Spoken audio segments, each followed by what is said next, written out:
Hey guys, it's Kesara, and today I'm going to be doing the best fantasy books that I read in 2020. We are finally at the end of my 2020 reading recap, but of course I saved the best video for last because this is the one that I'm probably going to ramble on over and over again because these are basically the best books that I read in 2020. They're like my favorites. Some of these are new like favorite books of all time, and I'm just really excited to get to these. If you missed my last video in the series, it was my most disappointing and worst fantasy books of 2020. I'll link it up in the card so you guys can check it out, and links to all of the books in this series are in the description, so check that out as well. But without further ado, we are gonna get to the top 10 best fantasy books that I read in 2020. So the first book on this list, coming in at number 10, is The City We Became by N.K. Jemisin. So this is actually an urban fantasy that's set in New York, and it's kind of about people that kind of manifest into a city. It is one of the most interesting fantasy books that I've ever read because it doesn't follow any previous like norms when it comes to fantasy books, and I love that about it. I absolutely loved this book so much. It is beautifully written. I absolutely love the writing style of this book, and you get to know like each of the individual characters so well. And I think if I had known more about New York, if I had lived in New York before, I have only been to New York once, but even that little bit of experience just made this book feel so much more real to me because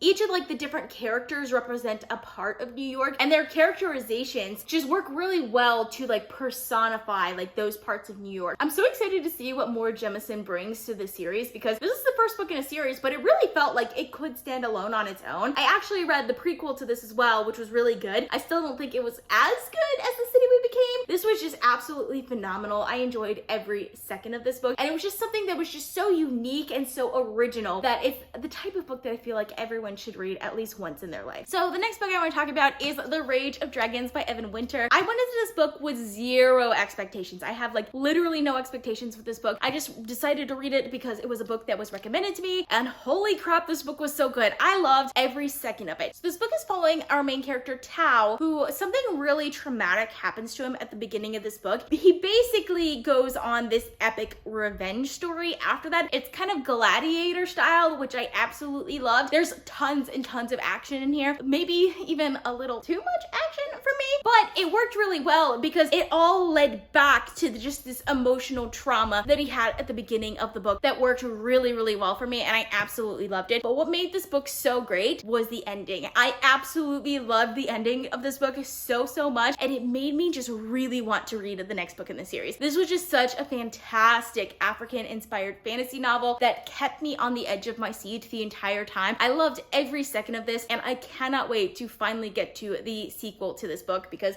I'm sure it's going to be amazing, and I cannot wait for it. The next book I want to talk about is Tigana by Guy Gabriel Kay. The style of this book is a little bit more into my comfort zone than any of the other books that I've mentioned, or really most of the other books in this video, because it is a kind of a low fantasy, very politically driven book, which is just the type of fantasy that I love the most, and it was just really well done. Like the details and the subtlety in this book and the complexity of the story just really worked for me. I absolutely love these characters. I love the way the magic was subtly woven through the novel, and I absolutely love the writing. It was just absolutely beautiful writing. I just want to read like pretty much everything this author has written now, and super excited to read more by this author. And next we have the only middle grade book that is making it on this list, and that's Hollowpox by Jessica Townsend. I absolutely love the Nevermore series, and this is the third book in the Nevermore series. It's not my favorite in the series, but still absolutely fantastic. I really enjoyed this. So Morgan Crow is a cursed child, and she's supposed to die on her 11th birthday, but instead she's whisked away by Jupiter North to join the Wondrous Society, and some of the character arcs that she goes through in this book are absolutely fantastic. This series is just the most fun escape. I will mention though that there is sort of a plague that happens in this particular book, so if you don't want to read about like sicknesses or anything like that right now, I completely understand that, but it was still an absolutely fantastic addition to the series. I cannot wait to see more from this author and more from the series. It just gives me all of the nostalgic vibes that I want from reading like some of my favorite series when I was little without actually having to reread any books. So I absolutely love this so much. It's definitely one that I'm a total fangirl for, so like even though it might not be like one of the best books ever, it is definitely one of my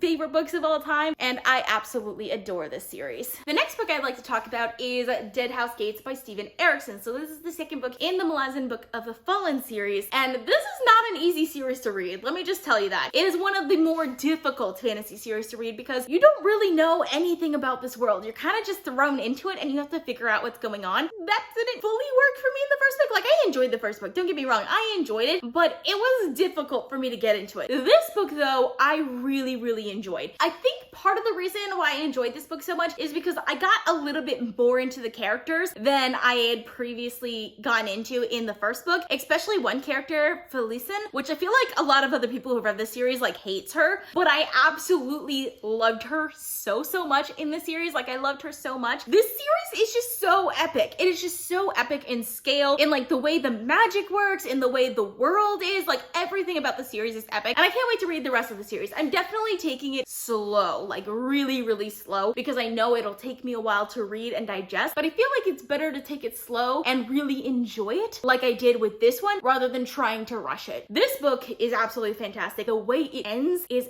absolutely fantastic. I absolutely love the ending of this book, and I can't wait to read more in this series. Also, the audiobooks of this series are phenomenal too. Some of the best like fantasy audiobooks that I've seen, so would highly recommend them as well. So the next book that I want to talk about, a huge surprise to me, because I went into this book 100% expecting to hate it, and I had planned to put it on my most surprising books of the year, but I really felt like it belonged on my best books list, so I decided to put it on this one instead, and that's The Invisible Life of Addie LaRue by V.E. Schwab. Now, V.E. Schwab is an author that I've been very hit or miss with in the past, but oh my gosh, I loved this book so much. V.E. Schwab's writing, first of all, was just absolutely perfect for this book. This is like a historical fantasy that is just really atmospheric. There's like a whole genre of books that I feel fit into this category, and this one was just the one that really hit the spot for me this year. It's following a girl named Addie LaRue, obviously, who makes a Faustian deal to basically live forever. Because of this deal, everyone that she meets immediately forgets her. It's kind of about her going through life and trying to survive in a world where no one remembers her. Like, she'll talk to someone for 5 minutes. As soon as they leave the room and come back, they'll completely forget who she is and assume like that she's a burglar or something. And the execution of this book was just absolutely fantastic. I love the consequences of the magic in here. I love just how beautiful this book was written. And there's also this like love story that is woven through the book that works really well for me. I got so attached to these characters and I absolutely love this so much. This was by far one of the best books that I read all year, and I completely was not expecting it at all. Like, I picked this up mostly because I thought the cover was absolutely gorgeous and I had credits for Book of the Month that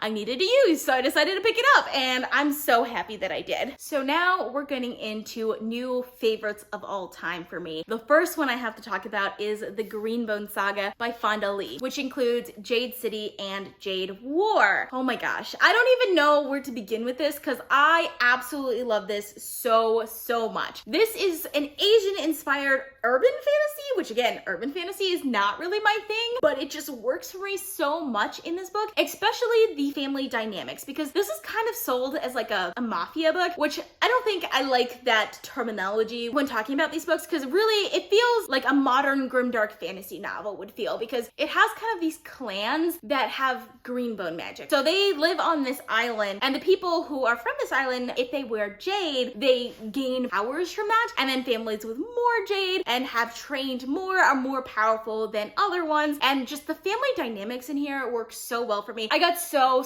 attached to these characters. It's kind of following like two brothers and their sister and other members of their family. It has some really great morally gray characters in here that I absolutely love. It has some really great politics in here that I absolutely love, and of course it is just heartbreaking in ways that I never really expected. This series has so many twists and turns, and I cannot wait for the next book of this series. Jade Legacy is coming out this year, and I'm so excited for it. I'm probably gonna reread the series in anticipation just because I love it that much, but this was absolutely fantastic. I would highly recommend, especially if you like Asian-inspired fantasy or grimdark fantasy, because both of them, I think, really fit with this series because of the morally gray characters and because of the world building, because it definitely feels like you're like living in a part of Asia when you're reading these books, and I absolutely loved every second of it. And another absolutely brilliant Asian-inspired fantasy that I have to talk about is The Sword of Kaigen by ML Wang. I absolutely love this book so much. From the very first page, I got immediately drawn into the story. That's how good this book was from the very beginning. I absolutely loved it. It's following kind of two different main characters. First, it follows Mamoru, who is the heir to the Matsuda family, and they live on Sword of Kaigen, which is just this island that follows kind of like the ancient customs, and they serve as protectors of the entire empire. So they're kind of considered considered like warrior families, and each family has their own sort of distinctive magic. So his family's magic is the Whispering Blade, which is basically a blade made of ice that can cut through pretty much everything. So his entire motivation in life is to create this Whispering Blade. It is also following his mother, Misaki, whose family practices blood magic, and she married into this family, and her life is really interesting. Like, there is some really great backstory to her life that makes you kind of wonder why she is where she is, because while her family followed some ancient customs, she's a little bit more modernized than that. But at the same time, like, there is this complexity to her adult life, let's put it that way, that you don't really get to see in fantasy novels that often, and it just really works for me. Like, this worked for me so well. You get so attached to these characters, and this book gets just so heartbreaking. There's tons of action in this, by the way, but I think the character development in this book is really what makes the action stand out. I love the way that the magic is written in this book also. It's definitely elemental magic in a way that I really liked, but the way it's described, you could just picture it perfectly in your mind, and I absolutely love that about this. And of course, this book had me bawling my eyes out pretty much the entire second half of this book. I just can't wait to see more from this author. It doesn't have to be in this world, because while I did like 99% of this book, I really did not care for the last chapter, which is the chapter that kind of attached this book to the rest of the stories in this world. But I still absolutely love this book so much and need to reread it like right away. Like, literally after I finished reading this book, I almost reread it immediately just because of how much I immediately enjoyed this book. So yes, highly recommend if you haven't read this yet. Also, this is by an indie author, so if you haven't read any good indie authors lately, this is definitely a must read. And these last two, I feel like you can't have watched my channel without realizing this about me, but I love epic fantasy. And coming in at number 2 for the best fantasy that I read in 2020, we have to go with The Stormlight Archives by Brandon Sanderson. I finished both Words of Radiance and Oathbringer in 2020, and both of them were absolutely fantastic. I absolutely love these characters. I absolutely love this world. The world is so cool. I'm so excited to see where the story is going. The thing I love the most about this world, it's one of those fantasy worlds that you can just fall into and forget that the real world exists. Like, this is just so detailed in the world building. The characters are all fantastic. I love every single one of these characters. I love the political things that happen. I think the political things, especially in Words of Radiance, was really cool, but there's a lot of consequences from the things that happen in Words of Radiance that we get to see the fallout from in Oathbringer that I absolutely love too. This is just one of the best fantasy series that I've ever read, and I'm really excited to see where it's going. And one of the things I love about this is it's one of those fantasy series that I know that I'll consistently anticipate the next book in the series, and it just gives me all the nostalgic feelings of waiting for like the next great book that I know that I'm gonna love. And I love those feelings, so I absolutely love the series because of that, and because like every time I read it, I honestly go into these books kind of not expecting very much, and I always end up absolutely loving them. And lastly, if you know anything about my channel, you knew this had to be coming because of my favorite fantasy books that I read in 2020 were the Age of Madness series by Joe Abercrombie. The first book being A Little Hatred, and the second book, The Trouble with Peace. I love these books so much. I actually read A Little Hatred at the beginning of the year and then reread the entire series minus the standalones, but including A Little Hatred towards the end of the year in anticipation of The Trouble with Peace. And I'm actually really glad that I reread them, because the beginning of the year when I read A Little Hatred, I got kind of caught up in like a couple of characters, but having reread it, I absolutely love every single character in this series. So this is the sequel series to the First Law trilogy. So it's set in the same world, but it's following kind of the next generation, which works really well for me. By the way, the First Law trilogy is one of my favorite series of all time. So of course I was gonna love these books, just the fact that it's in the same world. And in this world, it's kind of going through the Industrial Revolution. But what really works for me is that not only do we get to see the next generation, and the next generation are just as interesting and compelling as the first generation was, but we get to kind of see what happened with the previous generation. We actually do get point of view chapters from the previous generation. And the way that it's structured in this series is absolutely phenomenal. Especially in A Little Hatred, there's like a couple chapters that's like fencing with father. So we get to see like the son or the daughter fencing with their dad, who we knew in the previous book. It's really funny, and it's just like a really fun callback to the previous book while at the same time still moving forward. This series, I absolutely love some of like the more morally really gray aspects to the series, or like there are even like icky aspects to the series that really works for me. This is obviously a grimdark series, so like kind of expect that to be here, but there are political aspects to this also that I absolutely love. I think what works the most for the series is just the characters. The way the characters are written in the series just make you fall in love with them so much. And it doesn't even matter like if they're a good person, if you would like them in real life if you met them, but because the way this is written, you can understand where the character is coming from and their motivations for what they're doing, to the point where like if you were in the same place, you might actually follow those same steps because you understand their thought process that well. And I absolutely love that about the series. Like, it is phenomenal the way Abercrombie writes his characters. Like, I don't even know how he does it, but it's so well done. I absolutely love it so much. Like, for example, at one of these books, there's a pregnant woman, and it's from the point of view of a pregnant woman, and it's just like, how in the world does he write the point of view of a pregnant woman that well? Like, I don't even understand it, but you can understand how she's feeling, like how her physical body is feeling during those chapters. It's mind-blowing, honestly. I absolutely love every second of this series and cannot wait for the next book, which is coming out this year. Also, super excited for it, and this is like one of my favorite series of all time. So that is all I have for you guys. I hope you guys enjoyed watching. I post videos on Sundays, Tuesdays, Thursdays, and Saturdays, so consider subscribing. And if you'd like to be notified as soon as I upload, you can click that little bell icon. If you like this video, please give it a big thumbs up to support my channel. Also, should be links are in the description down below. Thank you guys so much for watching, and I'll see you guys next time.